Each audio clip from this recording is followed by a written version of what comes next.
Bem, hoje nós vamos conversar um pouco sobre o capítulo 6 do Evangelho segundo o Espiritismo, que fala do Cristo Consolador. Eu vou ler um trechinho de Mateus, depois a gente conversa um pouco. Vinde a mim, todos vós que estáis aflitos e sobrecarregados, que eu vos aliviarei. Tomai sobre vós o meu jugo, e aprendei comigo, que sou brando e humilde de coração, e achareis repouso para as vossas almas, pois é suave o meu jugo e leve o meu fardo.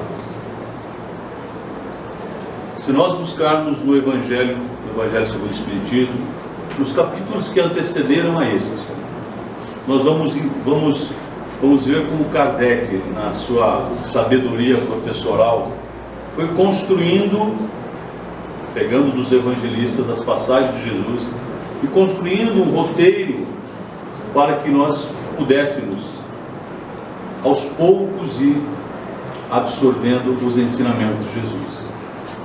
Jesus disse lá, se a gente pegar no Evangelho segundo o Espiritismo, no capítulo 1, não vim destruir a lei. O que o mestre queria nos dizer? Ele não veio destruir as leis dos homens. Ele veio dar cumprimento às leis divinas. Esse era o objetivo. E esse era a colocação do primeiro capítulo do Evangelho segundo o Espiritismo. Para que a gente comece a entender que a presença do mestre aqui entre nós tinha um objetivo: nos ensinar a amar, aprendendo as leis divinas e não as leis humanas, que mudam de acordo com o tempo, com a necessidade da sociedade, mas as leis divinas são imutáveis. E as leis divinas falam ao espírito, não falam à materialidade. Aí no capítulo 2, Kardec nos relata uma outra passagem que Jesus diz: meu reino não é deste mundo. Mas de que mundo então falava Jesus? Fala do mundo maior, do mundo espiritual, que é onde é a nossa morada. Este mundo em que estamos e outros que já estivemos são passagens para o nosso aprendizado, são escolas para o nosso aprendizado de como amar. Só para isso. No capítulo 3, Kardec pegou uma passagem em que Jesus diz: há muitas moradas na casa do meu Pai. E aí nós podemos interpretar essa passagem, esse capítulo, das mais diversas maneiras. Alguns interpretam das moradas dos planetas que existem no universo. Sim, também. Mas Jesus falava ao Espírito. Jesus dizia que há muitas moradas na casa do meu Pai. A morada que nós estamos construindo espiritualmente. Neste mesmo planeta que nós estamos, que é um planeta hoje ainda de provas e expiações, nós temos pessoas que vivem como se vivessem no umbral, como se vivessem em planos superiores, por mais difícil que sejam as circunstâncias aonde eles estão inseridos. Por quê? Porque eles constroem o reino de Deus dentro do seu espírito. E nós temos diversos exemplos disso. Podemos buscar aí nos nomes mais conhecidos. Se nós buscarmos um Chico Xavier, o Chico Xavier precisava de conforto material, de riqueza, de posses, do carro do ano, de um apartamento com piscina ou sei lá mais o que. Ele enfrentava críticas, enfrentava ataques, ele sofria, não enfrentava.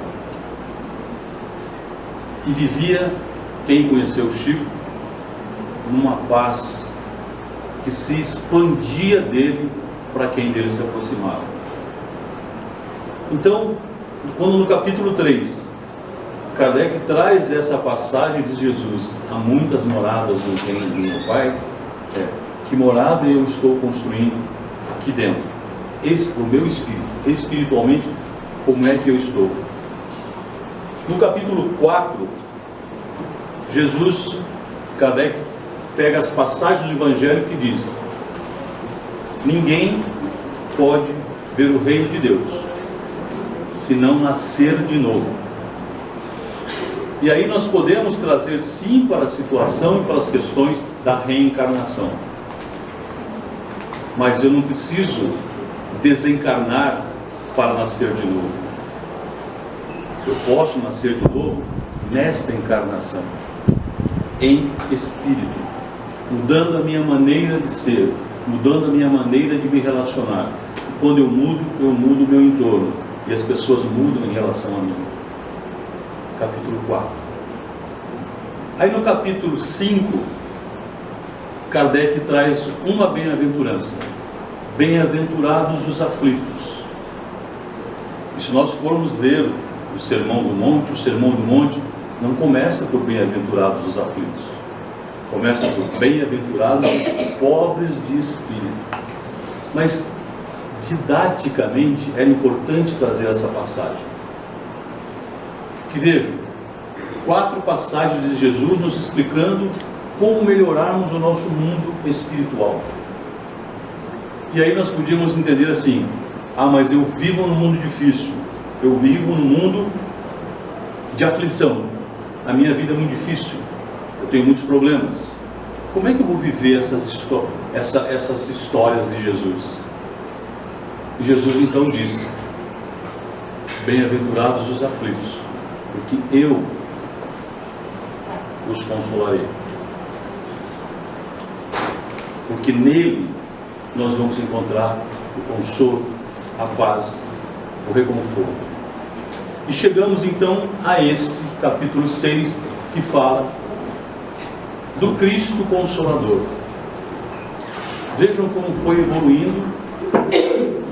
E se você tiver num momento de dificuldade, num momento de aflição, Kardec nos apresenta o Cristo Consolador.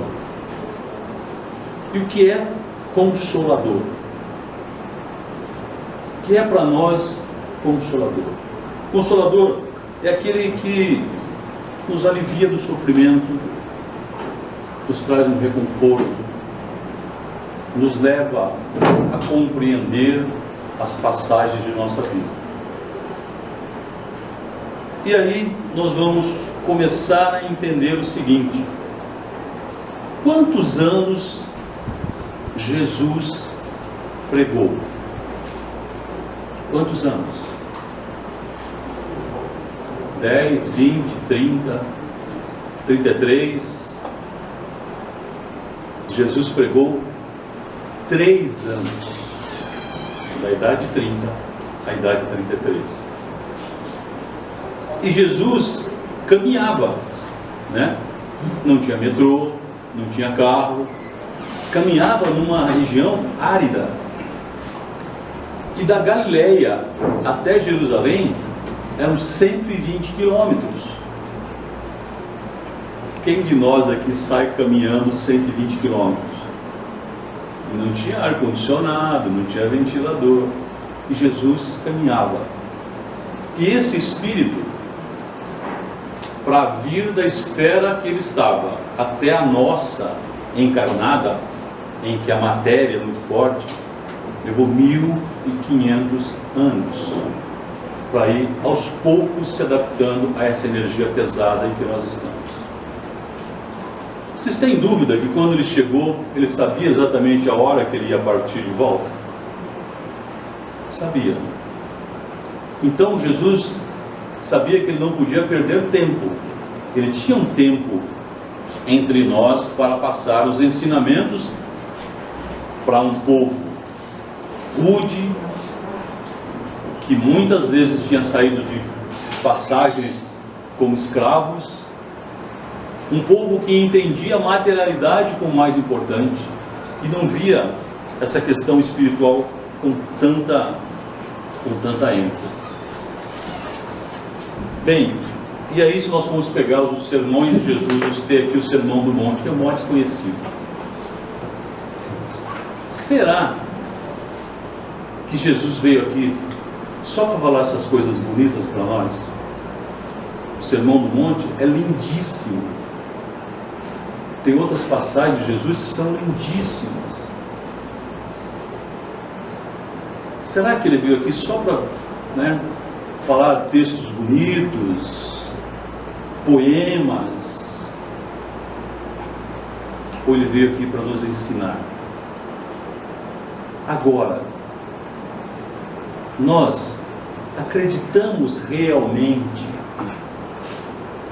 nas coisas que ele falou de maneira tão linda? Acreditamos mesmo? Colocamos de acreditar ouvir, colocar no espírito e vivenciar. Há 2016 anos atrás, esse espírito veio entre nós para nos ensinar a amar. Já aprendemos? Pois é. Não, senão não estaríamos aqui ainda, E pode ser que a gente esteja passando aqui e já passamos muitas e muitas e muitas vezes. E se a gente não fizer alguma coisa agora, vamos voltar outras tantas vezes. Mas vamos aprender a amar como Jesus nos amou. Bem, no Livro dos Espíritos, Kardec pergunta aos espíritos: qual é o modelo de espírito que os homens devem seguir? A resposta deles veio em uma palavra: Jesus. Esse é o modelo de espírito que nós devemos ter como referência para a nossa vida. Mas é fácil amar como Jesus nos amou? E que tipo de amor era esse? Era aquele amor que não pedia absolutamente nada em troca, não cobrava nada de ninguém. E nós já estamos preparados para amar sem pedir nada em troca? Ainda não, Mas Jesus, durante 120 quilômetros caminhando beira-mar, falava em todas as situações, ele passava um ensinamento. E uma das passagens ele diz assim: vinde a mim, vós que quereis. E tem uma passagem dele que em Lucas que fala do encontro de Jesus com Bartimeu, o cego Bartimeu. Jesus, por onde ele passava, multidões andavam junto com ele. E esse cego, quando Malho Preto 6920 está na porta de alguém.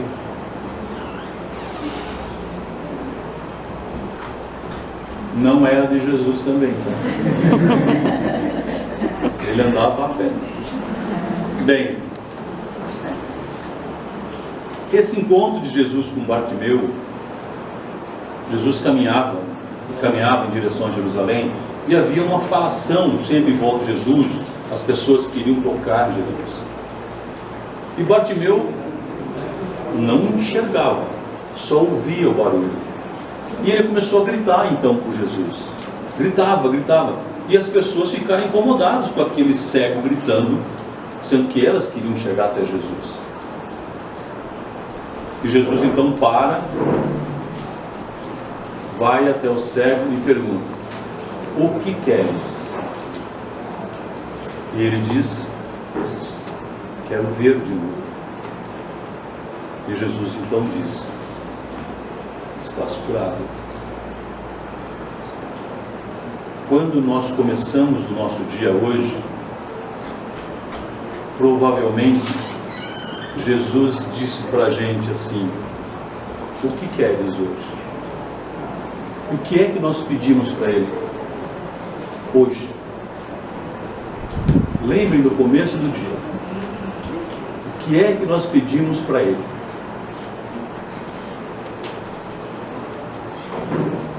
E Ele vai sempre dizer: vinde a mim, e eu o atenderei. E nós vamos até Ele? Ou só vamos até Ele quando estamos passando por momentos difíceis?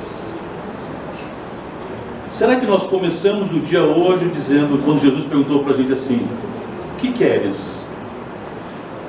Eu falei para ele: Jesus, me dá a oportunidade de hoje de praticar o amor ao próximo, de praticar o perdão. Será que eu pedi isso para ele? Pois é. Mas mesmo eu não pedindo, Ele colocou no nosso caminho muitas oportunidades hoje de praticar o amor ao próximo, de praticar o perdão. E aí, essa passagem nos leva à passagem lá de Mateus, em que Jesus diz: o jugo comigo é leve, né? O seu fardo será mais leve se estiveres comigo. Nós acreditamos mesmo nisso? Quando nós estamos passando por um momento difícil, uma doença mais grave, ou uma doença que seja, uma dificuldade financeira, a perda de alguém, será que eu tenho aqui dentro que, como Jesus, esse fardo fica mais leve? Será que alivia? Mas alivia como? Como é que você tem essa certeza?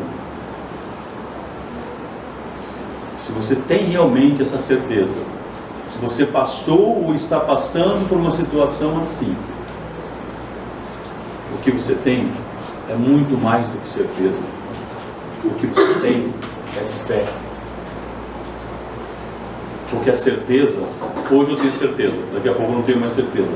Fé é inabalável. E se eu tiver fé que com Jesus, essa dificuldade que eu estou passando, eu vou entender, vou buscar a compreensão, e o fardo vai ficar um pouco mais leve, talvez a minha caminhada também se torne mais leve. E não dá para a gente comparar a dor de um com a dor do outro. Porque às vezes a gente se coloca e diz assim: você está falando isso, mas você não sabe o que eu estou passando. Quem disse que a sua dor é maior do que a dor do próximo? Quem é que te colocou isso? Né? Quem, como dizia, tem uma passagem diz que quem disse que a sua ferida na perna dói mais do que a unha encravada do outro? Você não está sentindo a dor do outro. Cada um de nós nesta jornada está carregando aquilo que necessita para evoluir, para fazer os resgates, para fazer as nossas expiações, mas para evoluir, aprendendo a amar. Eu vou contar uma história para vocês, simples, singela, mas que exemplifica essa questão do fardo. Dois burrinhos se encontraram na estrada. Um burrinho tinha o rabo liso e outro burrinho tinha uma marca branca na testa. Só para a gente saber quem era um, quem era outro, e a gente não se confundir. Aquele que tinha o rabo liso trazia nas costas 5 fardos de sal, pesadíssimos. O outro também tinha fardos e fardos nas costas, o de testa branca. E o de testa branca pergunta então para o de rabinho pelado: como é que ele vai? Como é que vai a vida? Ele fala assim: nossa, minha vida é terrível, olha a carga de sal que eu estou carregando, isso aqui é todo dia, eu estou com essa carga, você não sabe o que é que eu sofro. E você? Olha, eu tenho uns dias. O de testa branca respondeu: que o fardo é mais pesado, mas tem dia que é mais leve. Hoje, por exemplo, eu estou carregando aqui esse fardo enorme de esponja. Aí aquele do rabinho pelado que estava com aquela carga de sal falou para ele assim: pô, troca esse fardo comigo, meu. Pô, tamo junto, ajuda eu aí, cara. Ajuda aí, você tá numa vida boa, eu tô aqui sofrendo. O outro não se fez jogado. Não, nós somos amigos, vou trocar. Trocaram os fardos e seguiram o caminho. E aí aquele que ficou com as esponjas, o do rabinho pelado, começou a falar: pô, tá sofrendo, né? Você viu como é que eu sofria? Olha o que é um sofrimento. E foram caminhando. Chegaram à frente, tinha um rio para atravessar. Aquele que estava com o fardo de sal nas costas não se fez rogado, entrou para atravessar o rio. E conforme a água passava, o sal ia saindo e o fardo ia ficando mais leve. Ia ficando mais leve e ele atravessou. O outro, o de rabinho pelado, que estava com aquela fardo leve, não teve dúvida, entrou. A esponja encharcou e ele afundou e acabou se afogando. Essa historinha é para a gente pensar que às vezes o nosso fardo pode parecer muito pesado, mas quando ali na frente a gente compreendeu o porquê daquilo, a gente vai saber que não era tão pesado assim, que era para o nosso bem, que a gente precisava daquilo. E às vezes o dia nos parece muito pesado, né? Um mês, um ano, nossa, estou passando por um ano difícil, mas e o ano que vem? E o ano passado? Como é que foi? Ainda estava muito pesado o seu fardo? Ou você não reconhecia de tão leve que estava? E o que Jesus nos diz é: comigo o seu fardo vai ser mais leve. Mas de que fardo é esse? Fardos que nós às vezes carregamos. Fardos que às vezes nós achamos que é tão pesado que a gente abre mão de viver. A gente desiste, não enxerga as boas coisas que Deus colocou na nossa vida, porque acha que o nosso fardo está muito pesado. E olhem como as pessoas, com Jesus, o fardo fica mais leve. Irmã Dulce, alguns talvez já tenham visto, assistido aquele filme da vida dela. Aos 80 anos, ela tinha quase mais da metade da capacidade pulmonar dela que não funcionava. Ela tinha um pulmão extremamente debilitado. E ela subia as ladeiras de Salvador em busca de doações para os seus doentes. E enfrentava todo tipo de resistência, de agressão. Eu já contei, mas repito, que certa vez ela foi pedir uma doação para um comerciante, e o comerciante cuspiu na mão dela. Ela olhou para aquilo, limpou na roupa e disse: esse era para mim, agora dá alguma coisa para os meus doentes.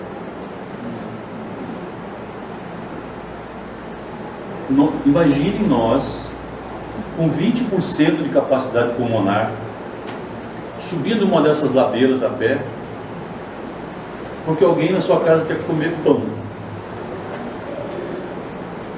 Aí você fala assim: ah, mas não dá, eu não vou aguentar.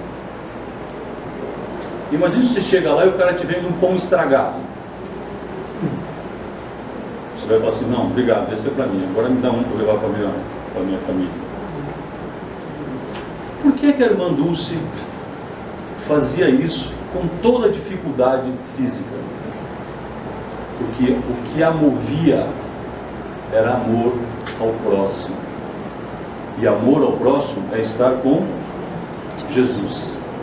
E com Jesus o fardo é mais leve. Vamos pegar um outro ponto. Vocês lembram dos cristãos no circo romano? Quando eles eram sacrificados, eles eram assassinados na realidade, né? Eles se ajoelhavam e soltavam as feras lá. Eles saíam gritando, correndo, apavorados, se agarrando nas paredes para subir. Tudo que a história nos conta é que eles ajoelhavam e cantavam aos céus. E eram mortos. Por quê? Eles entendiam, eles compreendiam que a passagem deles era para encontrar Jesus. E que com Jesus, aquele fardo, aquele momento, seria leve. Muitos de nós, se nós formos buscar na nossa história, nós vamos ver isso. E alguém pode pensar: ah, Vicente, mano, você está falando das histórias da época de Jesus, você está falando da irmã Dulce, você está falando do Chico Xavier, mas vem que é a minha vida. Eu certa vez fui fazer uma casa espírita, fazer uma palestra, e tinha uma senhora, que depois eu conversei com ela, e ela era trabalhadora daquela casa. E ela me contou que há 2 anos atrás, os 2 filhos dela tinham morrido num acidente de moto de madrugada, aqui em São Paulo. Na madrugada, nessas noitadas dos jovens. E ela ficou sabendo disso de manhã. Todos os trâmites, o trabalho dela começava no centro às 3 horas da tarde. Ela saiu do velório dos filhos, foi ao centro, fez o trabalho que tinha que fazer e voltou para enterrar os filhos. E eu perguntei para ela: como é, da onde que a senhora tirou essa força? Ela disse: de Jesus. Porque podia ser que tivesse alguém ali no centro precisando de minha orientação para não cometer um desatino, não cometer um suicídio, não fazer uma loucura. E eu podia ter a palavra que ia evitar aquela loucura. Fui pedindo a Jesus que me desse amparo, por maior que fosse a minha dor. E imagine a dor de uma mãe perdendo 2 filhos. Foi, fez o trabalho, voltou. Ela falou assim: voltei para chorar os meus filhos. Mas sabia que naquela hora Jesus também estava comigo.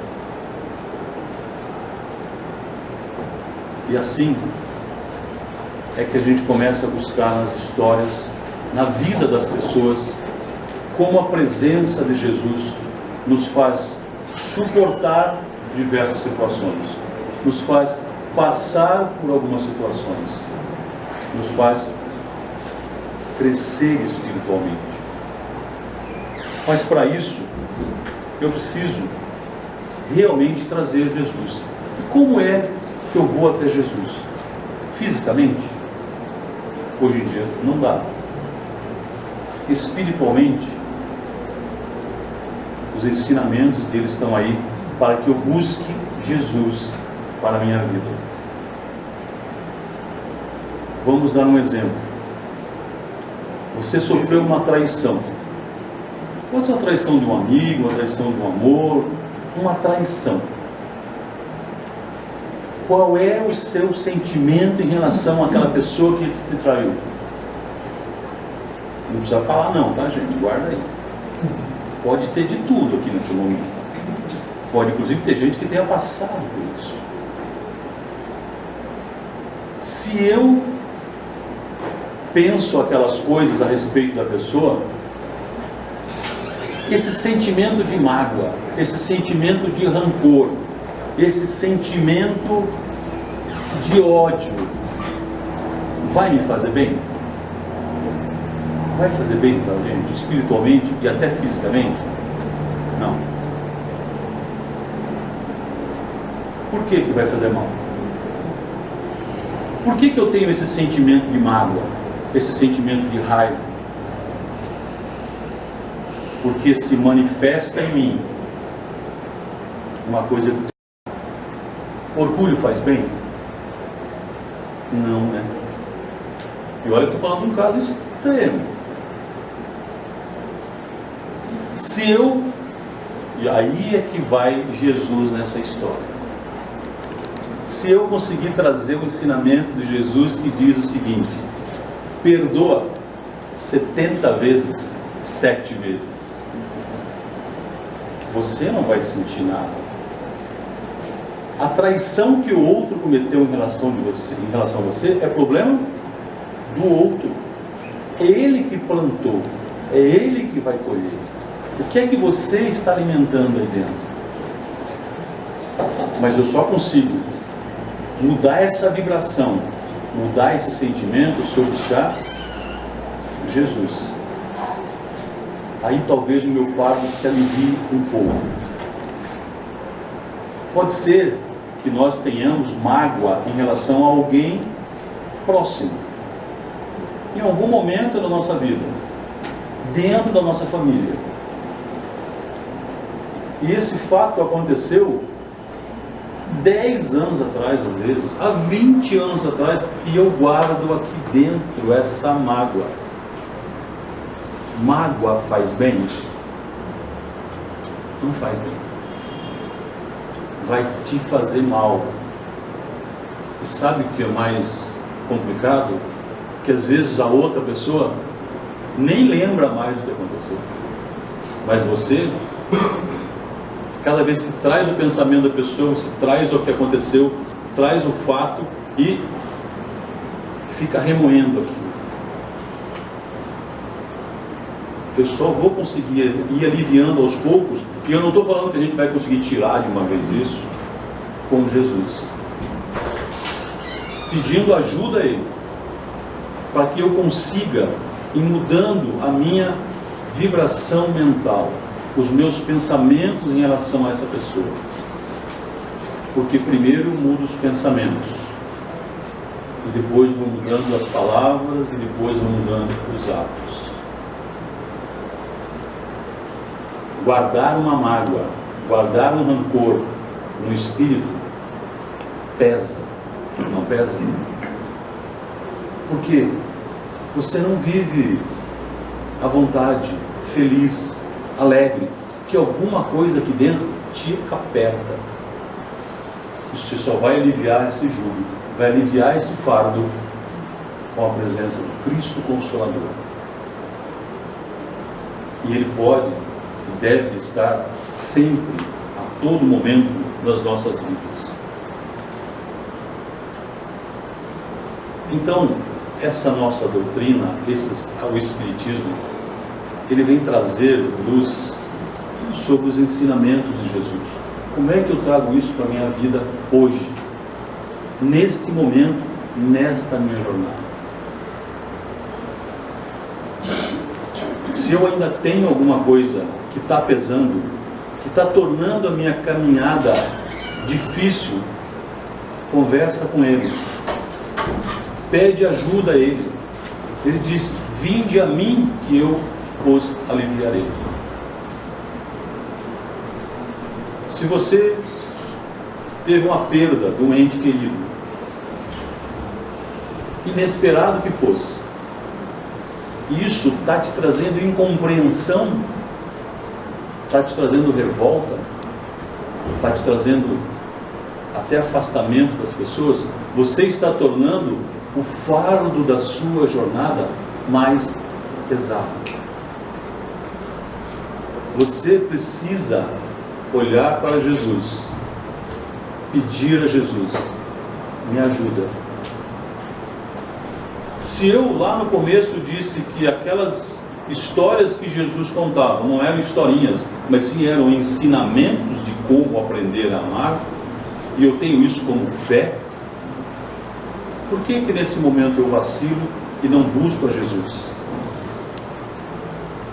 E é isso que o Cristo Consolador se apresenta na nossa vida. Bem-aventurados os aflitos, porque serão consolados.